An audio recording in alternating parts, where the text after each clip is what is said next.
Can you hear me? Yeah. I've decided after 700 years of alleged oppression to drink a toast to deserving Irish and British Prime Ministers, because some of these are Prime Ministers of Ireland as well as Britain. And they organised it so that our four nations could become the four dominant races on the face of the earth. We've got William Pitt, who fought Napoleon. We've got the Duke of Wellington, who succeeded in defeating Napoleon. And don't forget the 12-year cycle. We've got Alexander, we've got Napoleon, we've got Hitler, we've FDR, we've got Thatcher. The 12-year cycle is very important in history. Also, it has some connection with the price of oil. Oil is very low in 2009.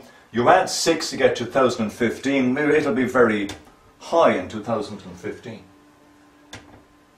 Earl Grey, well, I suppose he must have done something for the tea industry. Lloyd George. Now, Lloyd George has got a bad press, but we mustn't forget he was a Welsh-speaking liberal who in 1909, with Sir Winston Churchill, pushed through the old age pension, pushed through unemployment benefit, created a revolution in Ireland.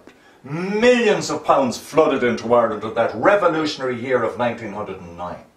That's why it was essential for Southern Irish capitalism to create the independence industry, which resulted in the reduction of the old age pension in 1923 and the elimination of unemployment benefit about 1931-32, the rounding up of the unemployed for every year thereafter, and they're exported gunpoint to the island of Britain, where they're going to be taken care of by United Kingdom Prime Ministers.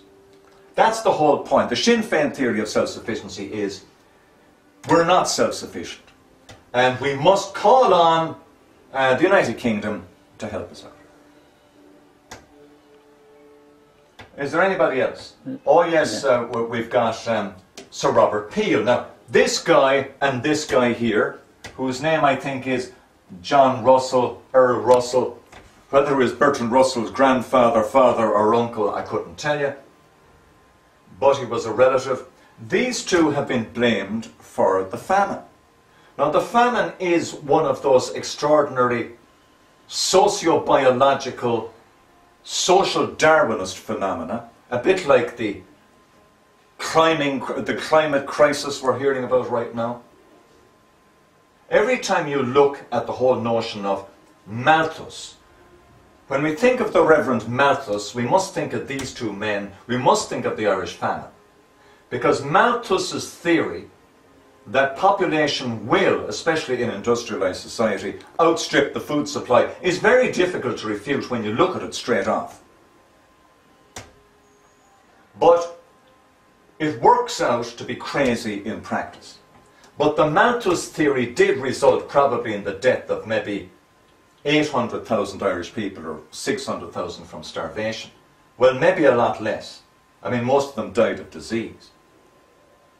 But the fact is, there was a part played in a conscious theory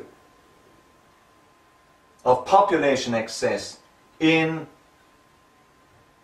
the famine catastrophe. There was a theory behind it. But don't forget, this man here did feed 3 million Irish people twice a day for at least a year. It's very difficult to keep that kind of policy going in perpetuity.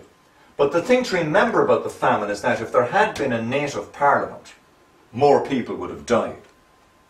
There's no way a native parliament would have said, yes, our economy can handle this. Yes, we're going to stop the export of food. We're going to cancel free trade. They wouldn't have done it. And we couldn't have exported people to South Wales. We wouldn't have exported hundreds of thousands to the Liverpool area. We couldn't have exported hundreds of thousands to the Clyde Valley. We couldn't have got rid of them to Canada when America locked their doors. Basically, we'd have been stuck with an extra 1 million people. I guess maybe 2 million would have died. Don't ever imagine that a Southern Irish cabinet would have done better during the famine. It was a scandal, but it would have been a scandal anyway. Lloyd George. What this guy organised was the Six Nation League. In other words, Collins sold him the idea that the king could be the head of state of 6 nations within the empire, each of them with self-derived, self-conferred national sovereignty. The king, therefore, would be the King of Ireland in Ireland, the King of Britain in Britain, the King of Australia, and so on. This would be an Autochthony Act.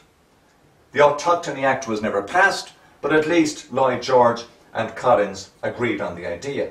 And eventually, at 3:05 on the afternoon of the 6th of December 1922, King George V signed a bill into law which recognised that the 32 counties of Ireland had a sovereignty absolutely exterior to that of the island of Britain, because he accepted Article 1 of De Valera's document number 2. I won't bore you with the content, but that formula that Dev invented, a brilliant formula, round about mid-December of 1921, is the line, the sentence that was signed by King George V in Parliament almost exactly a year later. And that gave national sovereignty to the 32 counties of Ireland. That meant national dignity was achieved. It didn't matter that Ulster didn't secede. Australia has national sovereignty. The Australian nation is sovereign relative to all other nations. But the 6 political peoples within Australia are sovereign relative to each other. So it was accepted implicitly, if not explicitly, the South was sovereign as a state. The North was sovereign as a political territory. The nation was sovereign as a nation.